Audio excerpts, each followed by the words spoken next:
ये नजर आ रहा है कह रहा हूं उसको। अच्छा बोर्ड में देखिएगा दोस्त, ये कह रहा है company A is preparing a quotation. ये क्या होता है? प्राइस कोट करनी है हमने, तो हम बना रहे हैं हमने कितने पैसे मांगने चाहिए कस्टमर से। एक बात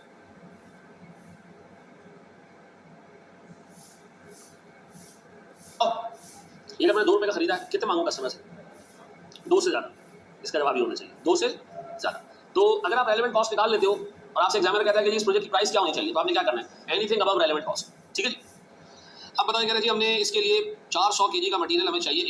ए is not in stock and must be purchase from the market at cost of ₹20 per KG. तो बता, मान लीजिए कि रेलेवेंट कॉस्ट क्या होगी? कितने यूनिट्स? 400 इंटू कितना? 20 कितना? 800। 8,000। फिर बी 250 केजी चाहिए हमें। Material B is in stock and regularly used by the company. Any use for this job would necessitate replenishment. आपको लेकर आना पड़ेगा। ओरिजिनल कॉस्ट वाज 25 ना, current market price is 250 KG into 30। पक्का सही कर रहा हूं ना मैं? कितने? फिर जी, फिर वो कह रहा है material C is in regular use but was purchased at 19 rupees per kg. However there is no alternative if not used on this job it can only be disposed of at a cost of 10। हां जी, अंग्रेजी दोबारा पढ़ो। Material C is in regular use, हमारे regular use में है, and was purchased at 19 rupees per kg. हमने किसी जमाने में, यार ये इन नहीं, ये नॉट इन है, ठीक है जी, यहाँ गलत लिखा हुआ है, इज नॉट इन स्टॉक। ठीक है जी, ये हमारे पास, sorry in stock, in not in regular use, ये हमारे रेगुलर यूज में नहीं है, हमारे पास पड़ा हुआ लेकिन हमारे इस्तेमाल में नहीं है। कितने का खरीदा था? 19 का। छोड़ दो उसको, इसका कोई अल्टरनेटिव यूज है नहीं। क्या करना चाहिए इसको? वो कह रहा है इसको हम उठा के डिस्पोज करेंगे किस पे? 10 रुपए पे। It can be dispose of at a cost या at a price. Sir at a price, इसका मतलब हमें पैसे मिलेंगे, हमें देने मिलेंगे। तो बताओ इसको एनआरबी पे ले लें कितने? 150 इंटू क्या चीज? रेगुलर यूज का तो सीधा सा मार्केट प्राइस, खत्म, कहानी खत्म। तुम लोगों ने यार नॉट को कंसिडर किया था? यार ये नहीं करना भाई। आप अज्यूम कर लेना जो परचेज प्राइस है उसी पे आज भी चल रहा होगा। आप लोगों ने तो उठा के 10 रुपए ले लिया, थोड़ा आंखें खोल के काम किया करो। गलती थी सवाल में। Material B is a legitimate scrap. ये क्या होता है लेजिटिमेट स्क्रैप? आपने बाज़ औक़ात एक प्रोडक्ट के लिए कोई रॉ मटेरियल खरीदा होता है, वो बच जाता है। हम कहते हैं जो मेन काम था वो तो हो चुका है, अभी फारिग बच गया। ठीक है जी, तो इस लेजिटिमेट स्क्रैप का no resale value. If not used on this job it will be disposed of without incurring any cost. तो रेलेवेंट कॉस्ट क्या?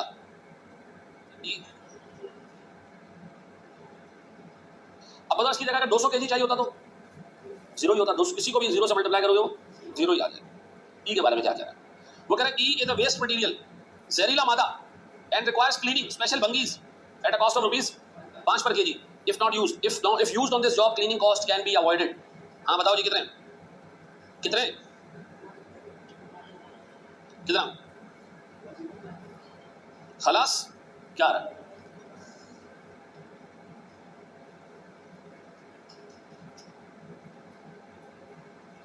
आलियान बड़ा जबरदस्त सीन हुआ था। कितना आ रही? बच्चा कह रहा है मैं सेगमेंट रिपोर्टिंग का लेक्चर ले रहा था, उसमें आपने कहा कि आपकी तबीयत ठीक नहीं है, आप रिपोर्ट्स का वेट कर रहे हैं अस्पताल की। हाँ उस वक्त बड़ा सीन हो गया था मेरे साथ। अस्पताल से मुझे एक चीज़ कम्युनिकेट हुई कि आपके जो पेंक्रियास के एंजाइम्स हैं वो फूक गए, लेकिन वो अंधा था जो बंदा था, उसने रिपोर्ट ही गलत पड़ी। ठीक है जी, जो हमारी उसके बाद और कहीं से एंजाइम्स निकले ना, वो आपकी सोच है। ठीक है जी, आगे बढ़े हम दोस्त। टेंशन ऐसी ऐसी मैं तो पता नहीं क्या कुछ सोच रहा था, किस किस चीज़ की माफ़ी मांगू। आगे बढ़े, आगे बढ़े भाई। क्या कह रहा हूँ? नहीं मैं ये सोच रहा था यार बच्चों का क्या होगा, मैं अपने लिए नहीं सोचता। चले दैट्स अ रिलीफ, अल्हम्दुलिल्लाह, थैंक यू जी, अल्लाह आपको स्ट्रॉन्ग करे, आमीन, थैंक यू जी। बोर्ड करिए बड़े मत।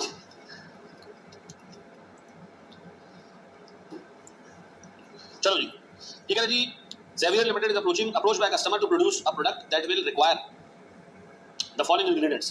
अच्छा एक बात बताओ, डिसीजन मेकिंग जो है वो काम से पहले होती है काम के बाद होती है? काम से पहले होती है, अल्लाह का शुक्र, इतनी अकल है। ठीक है जी, इसलिए तो अभी हम ये बता रहे हैं कि भाई पैसे कितने लगेंगे। ठीक है, रॉ मटेरियल 500 केजी अवेलेबल है, चाहिए कितने? तो इसका मतलब कुछ भी हो 260 केजी तो तुमने मार्केट से लाना ही लाना है, ऐसा है। A was originally purchased from a customer, never used and is kept as scrap. उसने कहा ये जो 500 केजी है ना, ये बेकार पड़ा हुआ। बेकार पड़ा तो क्या करना चाहिए? एनआरबी में बेचना चाहिए। एनआरबी कितनी है? तो बताओ मैं ऐसे कर सकता हूँ कि मटेरियल ए के 500 केजी 15 में और 260 केजी मार्केट प्राइस कितनी है? कितना? कितना? सबने सही कर लिया नहीं, बी है ही नहीं कुछ, 215 चाहिए, तो सीधा सीधा मार्केट प्राइस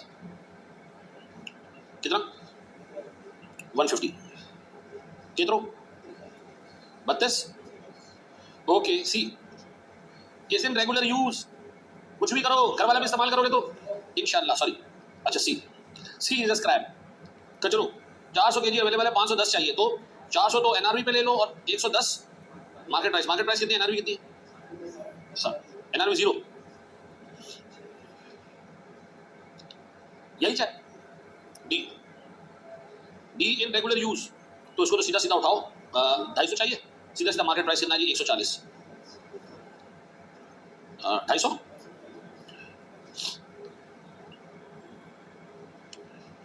कितने डी स्क्रैप, बट इसको सफाई करने के लिए 10 रुपए की क्या चाहिए। अच्छा यार ये याद रखना, यहाँ क्लीनिंग कॉस्ट आ रही है, एनआरबी यहाँ अगर एग्जाम में 0 भी दे देता ना तो भी हम -10 नीचे से उठाते, ठीक है, याद रखना, ये याद रखना, ठीक है। अब बताओ क्या करूँ, माइनस कितना 120 इंटू -10, ये क्या हो जाएगा, सही कह रहे हैं लड़का, ये कितना हो गया,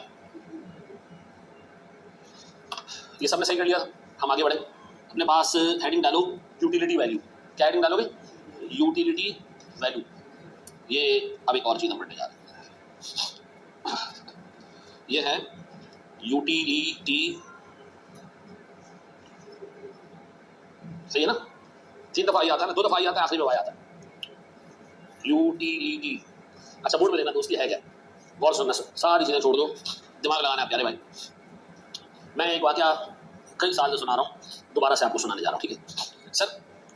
हम जब लियारी से पहली दफा निकले ना तो हम गए गुलशन गए पहली दफा, ठीक है, जब मैं क्वालिफाई हुआ और थोड़ा पैसा आ गया, हमने कहा लियारी से निकलो और कहाँ जाते हैं, गुलशन जाते हैं, किराए का घर लिया हमने गुलशन में, और किराए का घर जब लिया ना तो हम लियारी से अपने साथ लेकर आए थे यूपीएस था और उसके साथ बैटरी थी, ठीक है, ये बैटरी है, ठीक है। तो हम जब गुलशन लेकर आए तो हमने पता चला गुलशन में लाइट ही नहीं जाती, ये लगी हुई थी हमारे घर में, ये यूपीएस और बैटरी किसी काम की नहीं थी। तो एक दिन एक दोस्त आया, उसने कहा यार ये तूने यूपीएस लगाया हुआ है, लाइट तो जाती नहीं इधर। मैंने कहा यूपीएस बैटरी दोनों लगी हुई। उसने कहा भाई बैटरी के अंदर जो एसिड है ना, इससे बैटरी फूल जाएगी, फट जाएगी बैटरी, तो ये एसिड निकाल ले इससे, जब यूज़ करना तो क्या करना, तब डाल देना। हमने क्या किया, इस बैटरी से क्या निकाला, एसिड निकाला, तो एक ऐसी बोतल भर गई उससे, ठीक है। अब और तो सुनना, अब मैंने ये बोतल रख दी साइड में, तो बेगम ने कहा ये किसी ने उठा के इधर उधर कुछ बॉल फेंकी ना तो नीचे गिर जाएगी, ये मतलब खुद को जाके बेच के आ जाओ, क्या करो। अच्छा यहाँ तक ना बात सही है कि बैटरी से हमने एसिड निकाल, आगे जो कहानी सुना रहा हूँ ना ये अपनी तरफ से सुना, ठीक है। अब मैं क्या करता हूँ, ये बैटरी से जब एसिड निकाला बोतल में, तो घर वालों ने कहा इसको बेच के आ जाओ, 4 पैसे बन जाएंगे। अच्छा मैं इसको बेचने गया, अच्छा ये मेरे किसी काम का नहीं था, तभी तो बेचने जा रहा हूँ ना, बेचने गया तो पता चला जी ये 100 रुपये का बिक जाएगा, कितने का, 100 रुपये का बिक जाएगा। मैंने दोस्त को फोन किया, मैंने कहा मैं ये बैटरी का एसिड बेच रहा हूँ, 100 रुपये की बोतल जा रही है, बेच दूँ। उसने कहा यार एक काम कर, घर जा और वॉशरूम में तेजाब डाल देना, वो पता कर तेरे घर में कितने का आता है। मैंने क्या मतलब, उसने कहा घर जा अपनी बेगम से पूछ के ये जो वॉशरूम में तेजाब डलता है ना, ये हार्पिक डलता है ना, ये कितने का आता है। मैंने कहा उससे कहा पूछ तो सही। मैं घर गया तो पता चला कि जो ये हार्पिक वाली बोतल आती है ना, ये आती है कितने की, ये आती है जी 120 की, कितने की, इससे हम अपना वॉशरूम साफ कर दें। दोस्त ने कहा ये जो बोतल तूने एसिड की निकाली है ना, ये वॉशरूम साफ करने के लिए भी इस्तेमाल हो सकती है। मैंने कहा ओ अच्छा, यानी अगर मैं जाके इसको बेचूं तो कितने की बिकेगी, 100 की, लेकिन अगर मैं इसको हार्पिक की जगह इस्तेमाल कर लूँ तो 120 बचा के दे सकता है। ये हार्पिक हमारे घर में रेगुलर आता है, हर महीने एक बोतल आती है, ऐसा है। आप बताओ जी, मैं इसको मार्केट में 100 का बेचूं या इसको हार्पिक की जगह इस्तेमाल करूं 105 में, या 120 रुपए की हार्पिक की जगह इस्तेमाल करूं। इस तेजाब में पोटेंशियल है, ये तुम्हें कमा के भी दे सकता है और खर्चा बचा के भी दे सकता है। कमा के कितने दे रहा है और एक खर्चा जिसको वो बचा के दे सकता है कितने का, तो क्या करना चाहिए इसके ऊपर, इसको 120 के बचाने पे लगाया, 100 रुपए कमाने पे लगाया। भाई साहब मैं आपको थोड़ी देर कॉल करके बात करूंगा, मैनेजमेंट कह रहा हूं, मैं क्लास में थोड़ी देर में पूरी टाइम, ठीक है। हाँ जी, तो बताएं 100 रुपए कमाएं या 120 बचाएं, हार्पिक हर महीने आएगी, एक महीना ना लो, ये तेजाब इस्तेमाल कर लो, कितने बच जाएंगे, और यार इसको जाके बेच दो, ऐसा है। अब बताओ अकल वाला इंसान क्या करेगा, 120 रुपए की कॉस्ट बचाएगा या 100 रुपए की इनकम कमाएगा। अब बताओ इस बोतल की असल वैल्यू कितनी है, इस बोतल को मैं क्या नाम दूं कि इसकी वैल्यू 120 है या 100 है। मैं कहूंगा भाई इसमें पोटेंशियल है 100 कमा के देने के भी और 120 बचा के देने के भी, तो असल में इससे जो फायदा हो सकता है वो ऐसा है। ये जो 120 रुपए है ना, ये 100 रुपए कहलाते हैं एनआरबी, और ये 120 कहलाता है क्या चीज, यूटिलिटी वैल्यू। यूटिलिटी वैल्यू का मतलब होता है एक मटेरियल में पोटेंशियल कि वो आपको कितना रेगुलर खर्चा जो आप करते हो वो बचा के दे सकता है। कौन सा खर्चा? रेगुलर कॉस्ट जो आप इनकर कर रहे होते हैं इस मटेरियल में पोटेंशियल है कि ये आपको बचा के दे सकता है कितने? 120। बताओ हमारे लिए अब रेलेवेंट कॉस्ट क्या होनी चाहिए? अगर इस बोतल को मैं किसी प्रोजेक्ट पे इस्तेमाल कर लूं तो 120 होनी चाहिए, यानी यूटिलिटी वैल्यू और एनआरवी व्हिचएवर इज हायर, ऐसा है।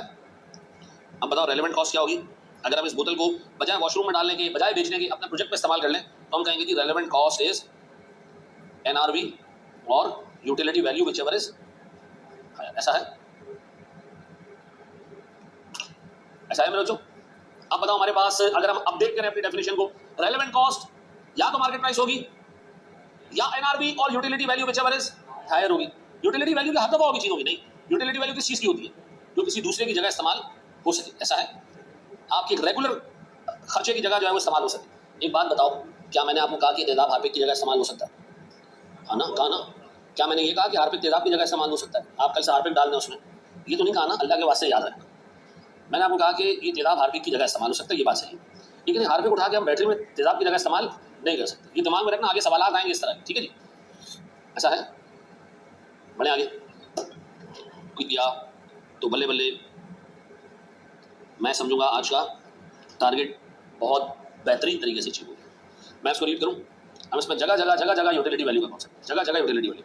वो कह रहे जी रॉ मटेरियल ए कितनी क्वांटिटी चाहिए है, कितनी आपके पास? तो इसका मतलब है 240 तो आपको मार्केट से लानी है। इसकी परचेज प्राइस इतनी है, एनआरवी इतनी है, मार्केट प्राइस इतनी है। Material A is considered as scrap. अच्छा, जो मटेरियल रेगुलर यूज में होगा ना उसकी सिर्फ मार्केट प्राइस हो गया, उसकी scrap NRV NRV utility value हम नहीं देखते। किसकी एनआरवी यूटिलिटी वैल्यू देखनी है हमने? जो स्क्रैप। तो ये तो कह रहा है वो स्क्रैप है, it can be sold at its NRV. और ये मटेरियल के की जगह इस्तेमाल हो सकता है जो कि कंपनी का रेगुलर यूज, मटेरियल के कंपनी के रेगुलर यूज में उसका खर्चा बचा सकते हो तुम, या क्या कर सकते हो, इस मटेरियल को बेच सकते हो। मटेरियल ए का हम क्या कर सकते हैं, या तो बेच देंगे या के की जगह इस्तेमाल करेंगे। एक unit of material A can replace एक यूनिट ऑफ के। अब बताओ मार्केट प्राइस ऑफ के है कितना, हम के लाते कितने में, इसकी एनआरवी कितनी है? तो बताओ हम इसको बेवकूफों की तरह 125 का बेचें या 160 रुपए का खर्चा बचाएं इससे। अब बताओ इसकी यूटिलिटी वैल्यू कितनी है और एनआरवी कितनी है और रेलेवेंट कॉस्ट व्हिचएवर इज, शाबाश करो उसको जरा जल्दी से पूरे सवाल। तो शायद गलत आ गया, ये वन है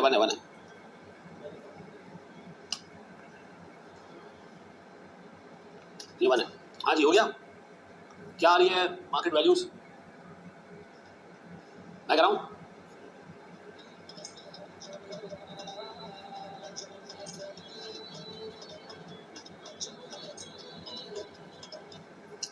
बड़े हमारे दोस्त, कितना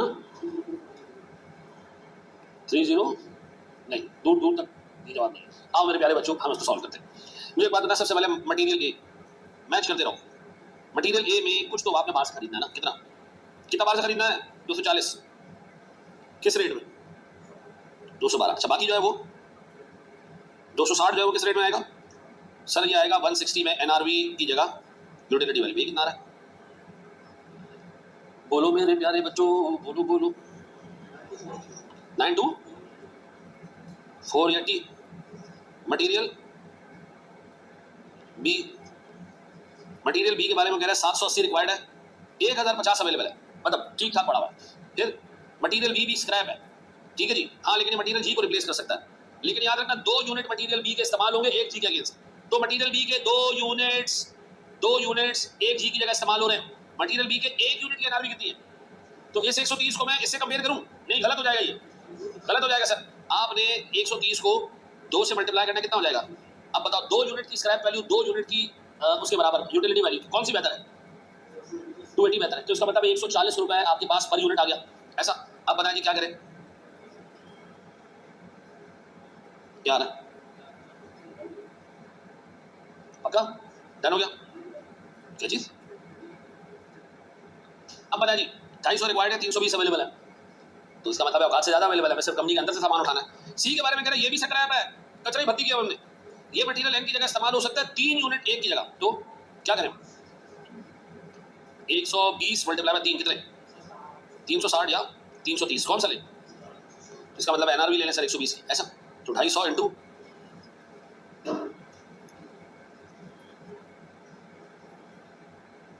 कितरो, यही सर। फिर ठीक है बात, बस खत्म। अच्छा, एक वो कह रहे हैं 90 और इधर क्या चीज 80, क्या करें हम? 90 ले लें, लेकिन 325 चाहिए, 210 है, तो कुछ मार्केट से लेना पड़ेगा, कितना 115 मार्केट से लेना पड़ेगा इनटू 135 मार्केट प्राइस, ओके। और पुत्र 210 इनटू कितना 280 डिवाइड बाय 2 कितना 34,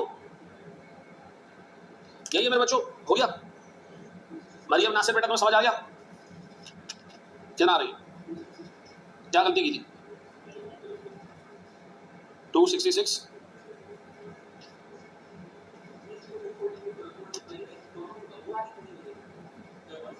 110 कम हो जाता ना, 120 ज्यादा है ना, तभी हमने ये लिया ना बेटा।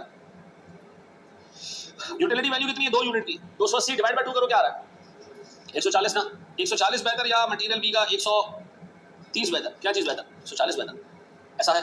आगे बढ़े मेरे प्यारे बच्चों, एम के बारे में बता दें सर, बाकी सब सब्जेक्ट में कॉन्फिडेंस आता है, मैनेजमेंट अकाउंटिंग में जीरो कॉन्फिडेंस आता है, क्या करूँ, मेरी सवाल जो मैंने क्लास में कहा है वो दोबारा किया करूँ, ठीक है। मैं क्या चीज़, वाह वाह वाह, तुम लोग ये क्लास में क्या बंदर की तस्वीरें बनाते हो हैं?